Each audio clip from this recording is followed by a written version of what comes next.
आशा करती हूँ दोस्तों आप सभी स्वस्थ होंगे, ठीक ठाक होंगे। तो दोस्तों हमने पहले सूरदास की कविता पढ़ी, फिर तुलसीदास और अब हमारे तीसरे कवि हैं कविदेव। तो आज हम कविदेव के बारे में पढ़ेंगे। पहले कविदेव के जीवन के बारे में कुछ बात जान लेते हैं। कविदेव का जन्म इटावा उत्तर प्रदेश में सन 1673 में हुआ। दोस्तों हमारे हिंदी के जो महान कवि हुए हैं उनमें से ज़्यादातर कवियों का जन्म उत्तर प्रदेश में ही हुआ है। कविदेव का पूरा नाम देवदत्त द्विवेदी था। देव के अनेक आश्रयदाताओं में औरंगजेब के पुत्र आजम शाह भी थे, परंतु देव को सबसे अधिक ज़्यादा सम्मान भोगीलाल के यहाँ से प्राप्त हुआ, क्योंकि उन्होंने उनकी कविता का बहुत अधिक गुणगान किया और उनकी कविता पर रीझ कर उन्हें लाखों की संपत्ति दी। दोस्तों पहले जो कवि होते थे वो राजाओं के राज दरबारों में रहा करते थे, वही राजा उनके आश्रयदाता होते थे। कविदेव ने 52 से लेकर 72 काव्य ग्रंथों की रचना की है। उनमें से रसविलास, भावविलास, काव्य रसायन, भवानी विलास इनके प्रमुख ग्रंथ माने जाते हैं और इनकी मृत्यु सन 1767 में हुई थी। कविदेव रीतिकाल के प्रमुख कवि हैं। मैं आपको बताना चाहूँगी कि हिंदी में 4 काल माने जाते हैं। सबसे पहला आदिकाल, भक्तिकाल, रीतिकाल और आधुनिक काल। तो इन चारों कालों में से कविदेव रीतिकाल के एक प्रमुख कवि माने जाते हैं। दोस्तों 10वीं क्लास के इस पाठ्यक्रम में कविदेव की सिर्फ 2 रचनाएं हैं। जो उनकी पहली कविता है वो भगवान श्री कृष्ण के ऊपर है, उनके रूप सौंदर्य के ऊपर है कि वो क्या करते हैं, क्या पहनते हैं, कैसे दिखते हैं। उन्होंने उनके रूप का बहुत ही सुंदरता से बखान किया है। कृष्ण के ऊपर कोई भी कविता लिखी जाए वो कविता बहुत ही ज़्यादा सुंदर होती है। तो कविदेव की जो ये लिखी हुई कविता है ये भी बहुत ही ज़्यादा अच्छी है। तो चलिए दोस्तों कविता पढ़ते हैं। पायनी नुपुर मंजू बजें। पायनी बोलते हैं पैरों को, नुपुर घुंघरू मतलब पैरों को, नुपुर पायल को, मंजू घुंघरू को। तो यहाँ कवि कहते हैं पायनी नुपुर, पैरों में जो पायल हैं मंजू बजे, उन पायल के घुंघरू बज रहे हैं। अर्थात श्री कृष्ण के पैरों की पायल के घुंघरू बहुत ही बजते हुए बहुत ही अच्छे या बहुत सुंदर दिखाए, मतलब उनका स्वर बहुत अच्छा लग रहा है। कटी किंकनी की धुनी की मधुराई। कटी किंकनी बोलते हैं जो कमर में करधनी पहनते हैं ना, तो उसको हम कटी किंकनी बोलते हैं। तो श्री कृष्ण ने कमर में करधनी पहनी हुई है अपनी, तो कवि उसके बारे में बताया कि उसकी जो करधनी में भी जो घुंघरू लगे हुए हैं उनकी धुन बहुत ही मधुर है। अर्थात ऐसा लगता है कि श्री कृष्ण के पैरों के जो घुंघरुओं की ध्वनि है और उनकी करधनी की ध्वनि है, उनको सुनते रहो। सांवरे अंग लसे पटपीत। आगे कवि कहता है सांवरे अंग लसै पटपीत, कृष्ण के सांवरे अंग पर अर्थात सांवले शरीर पर लसै सुंदर लग रहे हैं, पट कपड़े, पीत पीले। अर्थात कृष्ण के सांवरे सुंदर रूप पर पीले रंग के जो उन्होंने कपड़े पहने हैं वो बहुत ही ज़्यादा सुंदर लग रहे हैं। हिय हुलसै बनमाल सुहाई। हिय बोलते हैं हृदय, हुलसै सुंदर लग रही है, बनमाल बन के फूलों की माला, सुहाई सुंदर। तो कवि कहते हैं हिय हुलसै बनमाल सुहाई, और उनके हृदय के ऊपर जो बन के फूलों की माला है वो बहुत ही ज़्यादा सुंदर प्रतीत हो रही है। अर्थात कृष्ण भगवान ने बन के फूलों की माला पहनी है, वो बहुत ही सुंदर लग रही है। माथे किरीट बड़े दृग चंचल। माथे किरीट, माथे मतलब माथे पर क्या पहना है, किरीट। किरीट बोलते हैं मुकुट को। तो कवि कहता है कि उन्होंने उनके माथे पर जो मुकुट है वो बहुत अच्छा लग रहा है। बड़े दृग चंचल, बड़े बोलते हैं बड़े को, दृग बोलते हैं नेत्रों को, दृग और चंचल। और उनकी बड़ी बड़ी जो आँखें हैं वो बहुत ही ज़्यादा चंचल हैं। मंद हसी मुख चंद जुनाई। मंद हसी कृष्ण के चेहरे की जो धीमी धीमी हंसी, धीमी धीमी मुस्कान है, वो ऐसी लग रही है मुख चंद्र, जैसे मुख रूपी चंद्रमा पर, अर्थात कृष्ण का मुंह चांद की तरह दिख रहा है मुख रूपी चंद्रमा पर। जुन्हाई मतलब चांदनी, उनके चेहरे पर हंसी ऐसे लग रही है जैसे मुख रूपी चंद्रमा पर चांदनी खिल गई हो। जय जग मंदिर दीपक सुंदर। आगे कवि कहते हैं जय जग मंदिर, अगर ये जग, ये संसार एक मंदिर के समान है, दीपक सुंदर, तो श्री कृष्ण उस मंदिर के दीपक के समान, अर्थात जैसे मंदिर में दीपक जलाने से चारों ओर मंदिर में प्रकाश छाता है, उसी तरह इस संसार रूपी मंदिर में श्री कृष्ण दीपक के समान हैं, जो चारों तरफ उजाला प्रकाश बिखेर रहे हैं। श्री ब्रज दूल्हे देव सहाय। कवि कहते हैं कि जो श्री कृष्ण है, श्री ब्रज दूल्हे, वो ब्रज के दूल्हे हैं, देव सहाय, और वो कवि देव को बहुत ही ज़्यादा प्रिय हैं। तो यहाँ कवि ने श्री कृष्ण के रूप सौंदर्य का बहुत ही अच्छे ढंग से वर्णन किया है। तो चलिए दोस्तों, अगली कविता पढ़ते हैं।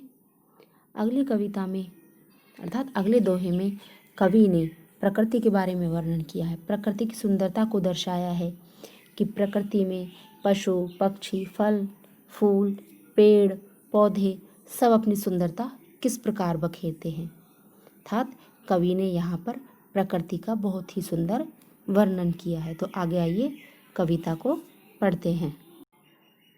दोस्तों, पहला जो कवि ने लिखा था वो था सवैया, और ये दूसरा है कवित्त।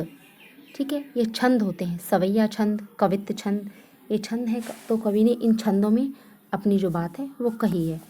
यहाँ कवि ने प्रकृति का वर्णन किया है, किस प्रकार हम देखते हैं। डार द्रुम पलना बिछौना नव पल्लव के। यहाँ कवि ने प्रकृति के बारे में कितनी सुंदर बात कही है कि डार द्रुम, डालियाँ हैं जो, द्रुम पलना, जो पेड़ों की डालियाँ हैं, द्रुम बोलते हैं पेड़ और डार डालियाँ, पेड़ों की डालियाँ इस प्रकृति रूपी बच्चे का पालना बन गई हैं। बिछौना नव पल्लव के, नव पल्लव जो नए नए बसंत ऋतु में छोटे छोटे पत्ते निकलते हैं, उनको प्रकृति रूपी बच्चे का बिछौना बनाया गया है। सुमन झिंगुला सोहे तन छवि भारी दे। सुमन झिंगुला, और जो सुंदर से फूल हैं, उन्होंने प्रकृति रूपी बच्चे के लिए एक झबला तैयार किया है। जो किसका झबला? फूलों का ही झबला तैयार किया है, जो उसके सुंदर तन पर बहुत ही ज़्यादा अच्छा लग रहा है। अर्थात फूलों का एक सुंदर झबला प्रकृति रूपी बालक के तन पर बहुत सुंदर दिखाई दे रहा है। आगे है पवन झुलावे। उस बच्चे के झूले को, प्रकृति रूपी जो बच्चा है उसके झूले को पवन झूला झुलाती है।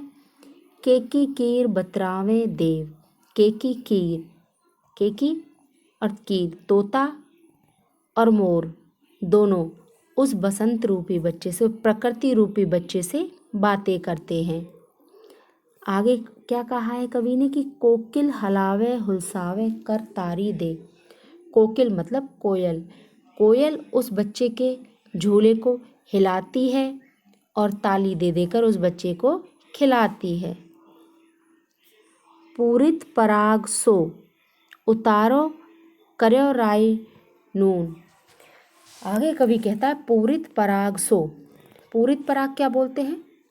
मतलब फूलों के ऊपर जो छोटे छोटे पराग होते हैं ना, छोटे छोटे वो बीज होते हैं काले रंग के, तो कैसे लगते हैं? जैसे कि उतारो करो राई नून, कि इस प्रकृति रूपी बच्चे की नज़र पराग, जो फूलों के पराग है उससे उतारी जाती है। ऐसे लगते हैं जैसे कि राई नमक से उसकी नज़र उतारी जा रही हो।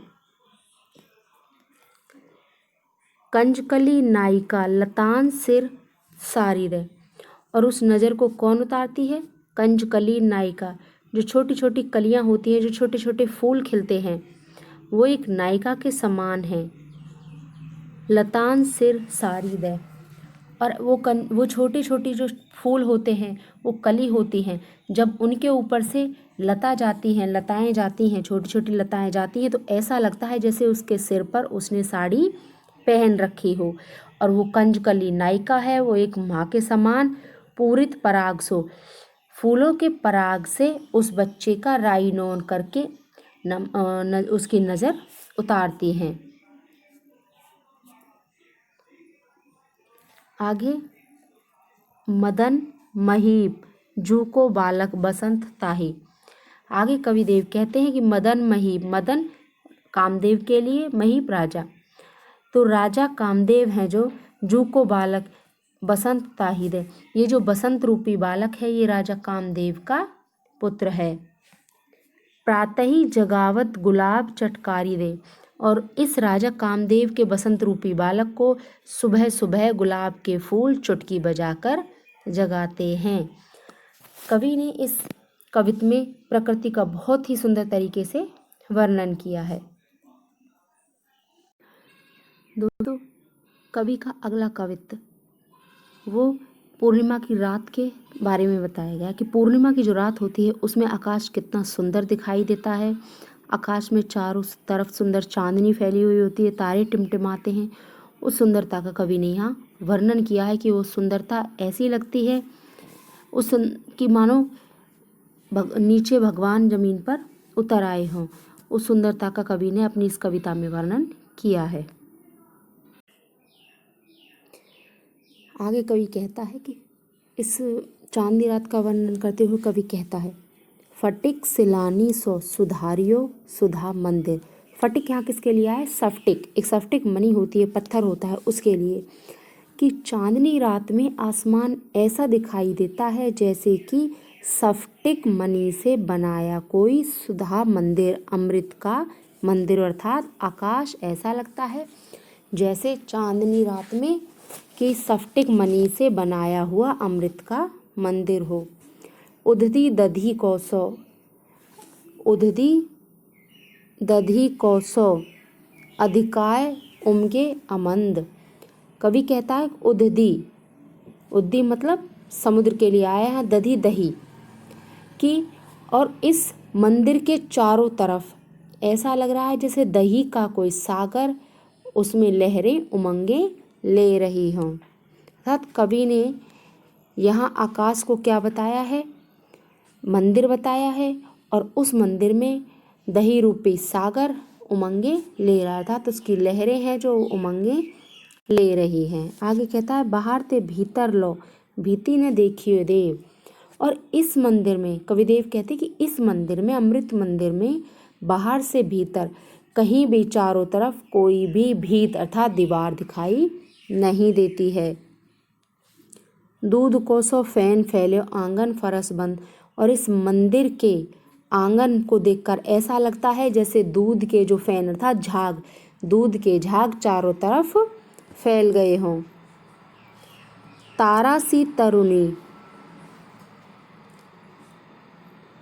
आगे कवि कहता है कि तारा सी तरुणी तामे ठाड़ी झिलमिल होती। और इस अमृत रूपी मंदिर के इस फर्श में अर्थात इसके आंगन में, दूध के फैन वाले आंगन में ऐसा लगता है तारा सी तरुणी, कि तारों रूपी कोई नायिका तामे ठाड़ी झिलमिल होती, कि इस आंगन में तारों रूपी नायिका खड़ी हुई झिलमिला रही है। और उस नायिका को देखकर ऐसा लगता है मोतिन की ज्योति मिलो मल्लिका को मकरंद, कि जैसे मोतियों की ज्योति और मल्लिका का जो फूल होता है उसका मकरंद दोनों उस नायिका को मिल गए, अर्थात वो इतनी सुंदर लग रही है।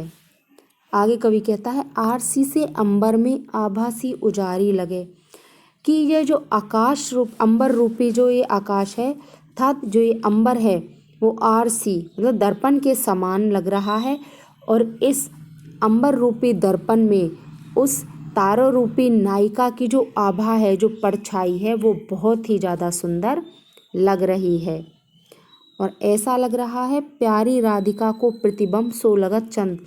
और इस अंबर रूपी दर्पण में जो प्यारी राधिका का जो प्रतिबिंब है वो चंद्रमा के समान लग रहा है, अर्थात जो चांदनी रात में जब चंद्रमा आकाश में होता है तो ऐसा लगता है कि अंबर रूपी इस दर्पण में चंद्रमा प्यारी राधिका का प्रतिबिंब अर्थात उसकी परछाई हो। तो कवि ने यहाँ पर प्रकृति का, कृष्ण का, फिर प्रकृति का और तीसरे नंबर पर सुंदर रात का, कौन सी, पूर्णिमा की सुंदर रात का बहुत ही सुंदर चित्रण किया है।